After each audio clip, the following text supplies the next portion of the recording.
ರಾಜ್ಯಕ್ಕೆ ನೀನೊಬ್ಬನೇ ಮಹಾರಾಜನೆಂದು ನನ್ನ ಮೇಲೆ ಕೋಟಾ ನೋಟಿನ ಜಾಲ ಬೀಸಿ ನನ್ನನ್ನು ಜೈಲಿಗೆ ಕಳಿಸಿ ನಗಡುತ್ತಿರಲೇ ಕೆಟ್ಟ ಸುಳೆ ಮಗನೇ. ನನ್ನಂತ ಸೂರ್ಯನಿಗೆ ನೀನು ಮೋಸದ ಹಾಗೆ ತೋರಿಸಿದರೆ ನನ್ನಂತ ರೌಡಿಗೆ ನಾನು ಸಾವಿನ ಹಾದಿ ತೋರಿಸಲೇಬೇಕು.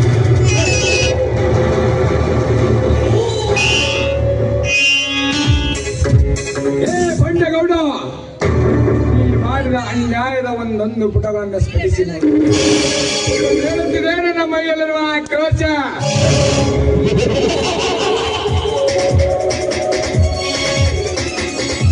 ಸಕ್ಕಿನ ಸಾವುಕಾರ, ಕಂಡವರು ರುಂಡ ಆರಿಸೋದಕ್ಕೆ ನೀನೊಬ್ಬನೇ ಪುಂಡ ಪ್ರಚಂಡನೆಂದು ನಿಮ್ಮಂತ ತಾಯಿ ಗಂಡರ ರುಂಡ ಆರಿಸೋದಕ್ಕೆ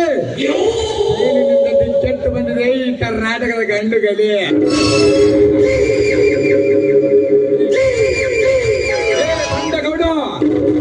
ಮುಂದೆ ಬರುವೆ ಮಗನೇ, ನಿನ್ನ ಪ್ರಾಣ ತೆಗೆಯ ಯಮರಾಜನಾಗಿ.